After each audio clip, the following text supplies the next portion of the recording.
કીધું કે કાનિયા જોગીની મેલડી જીવન જગમાનની મેલડી હીરિયા લાસુડીની પગલા આણંદાની પણ રણછોડ ભુવા એક જ મિનિટની સત્ય હકીકત ઘટના ઓરિજિનલ કાલ્પનિક બનાવેલું વિચાર સપનું નહીં સતીશ ભુવા થાનની બાજુમાં વગડિયા ગામ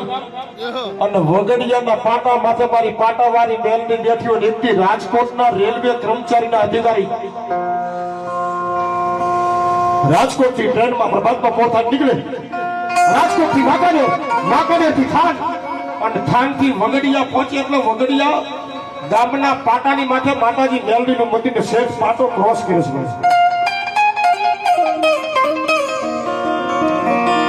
અને તેની ઈ રેલવેના કર્મચારી મોટા અધિકારીએ કીધું ભાઈ હું અમદાવાદ જઈને પાછો આવું ને ત્યાં લગીમાં આ નાનેવડી દેરી છે ને મંદિર છે ને આ લીમડામાંથી ચૂંદડીયું બાંધી સતર બાંધ્યા પામરીયું બાંધી બધું છોડી દેજો મારે આ પાટો સીધો કરવાનો છે એટલું કહી અને રેલવે કર્મચારી અમદાવાદ પહોંચે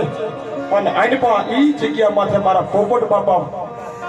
મારી વગડિયાની પાટાવાળી મેલડીને બાનતાની છે હું બોલું સત્ય બોલું રણછોડ ભુવા પોપટ બાપાને એવું થયું લાઈ અમારો મૂળ રાગ અમારો કાળીકો રાગ અમારો મૂળ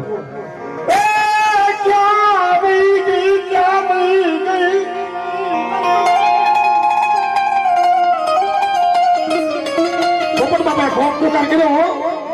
મારા હકના હવડિયાની દીવી મારી મેલડી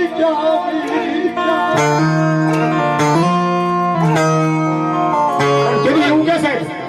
કે નાનેવડી ડેરીની માલમાં ખાલી હવા વેતની કાળી નાગની રૂપિયા જેવડી ફેર માંડી કીધું પોપટ ભુવા